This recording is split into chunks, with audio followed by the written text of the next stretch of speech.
Pollutant waste materials हैं जो कि पानी, हवा और मिट्टी को आलूदा करता है। इनके examples air pollutant, water pollutant, land pollutant. Air pollutants हवा में मौजूद नाकुस अज्जा को हवा की आलूदगी कहते हैं। जैसा कि दिखाया गया है कि इंडस्ट्रीज और घरों से निकलने वाला स्मोक जब हवा में मिलता है तो इसमें पाए जाने वाली कार्बन मोनोऑक्साइड और नाइट्रेट जैसी गैसेस हवा को आलूदा कर देती हैं।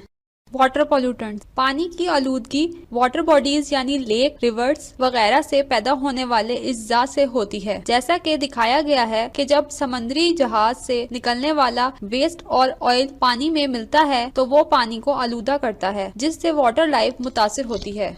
लैंड पॉल्यूटेंट्स मिट्टी की आलूदगी जमीन में पाए जाने वाले केमिकल्स और जमीनी गंदगी से होती है।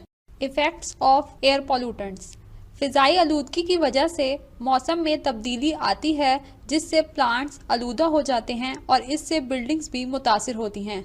ये इंसानी जिंदगी पर असरअंदाज होती है। Types of air pollutants Fizaia आलूदगी को प्राइमरी और सेकेंडरी पॉल्यूटेंट्स में तकसीम किया गया है। आलूदा ईंधन से खारिज होने वाली वेस्ट को प्राइमरी प्रोडक्ट्स कहते हैं और ये वेस्ट सल्फर, कार्बन और नाइट्रेट ऑक्साइड्स के कंपाउंड्स होते हैं, जबकि सेकेंडरी पॉल्यूटेंट्स प्राइमरी पॉल्यूटेंट्स के नतीजे में पैदा होने वाले पॉल्यूटेंट्स होते हैं। सोर्सेज ऑफ एयर पॉल्यूटेंट्स हवा को आलूदा करने का बड़ा जरिया CO और CO2 के ऑक्साइड्स हैं। ये ऑक्साइड्स आतिशफिशा के फटने, इंडस्ट्री की भट्टी, जंगलात के जलने और ऑर्गेनिक मैटर की बोसीदगी से पैदा होते हैं। Effects of oxides on animals and plants ये गैसेस प्लांट्स और एनिमल्स की जिंदगी में अहम रोल प्ले करती हैं और इन गैसेस के दरमियान कुदरती तवाजुन पाया जाता है। जैसा कि प्लांट्स फोटोसिंथेसिस के दौरान CO2 कंज्यूम करके O2 प्रोड्यूस करते हैं, जबकि जानवर CO2 प्रोड्यूस करके O2 रेस्पिरेशन के लिए इस्तेमाल करते हैं। इंसानी अमल की वजह से पैदा होने वाली हवा में एक्स्ट्रा CO2 गैसेस इस तवाजुन में खलल पैदा करती हैं।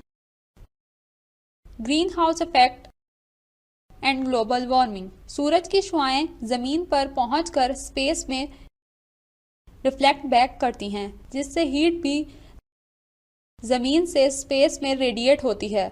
इनमें से कुछ हीट स्पेस में ग्रीन हाउसेस में फंस जाती हैं और बाकी अर्थ लाइफ का टेम्परेचर बढ़ा देती हैं।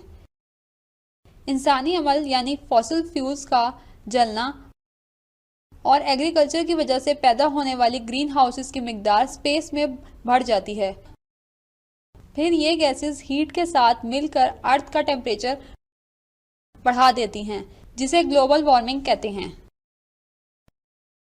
ग्रीन हाउस इफेक्ट अर्थ सूरज की रोशनी की शक्ल में सन से एनर्जी हासिल करता है। अर्थ उस एनर्जी को जस्ट करता है, जिससे टेम्परेचर बढ़ जाता है, जिससे ग्रीन हाउस इफेक्ट होता है। ग्रीन हाउस गैसेस तमाम अर्थ की एनर्जी सूरज से आती है, फिर सूरज की रोशनी एटमॉस्फेयर से पास होती है, जिससे अर्थ का टेम्परेचर बढ़ जाता है। टेम्परेचर बढ़ने की वजह से कुछ हीट स्पेस में रह जाती है और कुछ हीट हवा में कार्बन डाइऑक्साइड अब्सॉर्ब कर लेते हैं, जिससे अर्थ का टेम्परेचर जमीनी जिंदगी के लिए आइडियल हो जाता है। अगर हवा में इतनी कार्बन डाइऑक्साइड ना हो तो सारी हीट स्पेस में रह जाती है और जमीन कूल डाउन हो जाती है। अगर कार्बन डाइऑक्साइड ज्यादा हो तो स्पेस में एनर्जी अब्सॉर्ब नहीं होती, जिससे जमीन का टेम्परेचर बहुत ज्यादा बढ़ जाता है। इफेक्ट्स ऑफ ग्लोबल वार्मिंग हवा में ज्यादा पाए जाने वाली CO2 गैस वेदर में बड़ी तब्दीलियां पैदा करती हैं। टेम्परेचर काफी ज्यादा होने की वजह से ग्लेशियर्स पिघलकर समंदर में पानी की मिकदार बढ़ा देते हैं। इससे फ्लड के इम्कानात बढ़ जाते हैं। इसकी वजह से नीचे वाले एरियाज को सबमर्ज कर दिया जाता है। Sulphur and nitrogen oxides industry से पैदा होने वाला स्मोक में सल्फर और नाइट्रोजन के कंपाउंड्स पाए जाते हैं। ये ऑक्साइड्स यानी SO3, NO2 की फॉर्म्स में पाए जाते हैं। ये हवा में रहकर फिजाई आलूदगी का बायस बनते और पानी में शामिल होकर एसिड रेन बनाते हैं।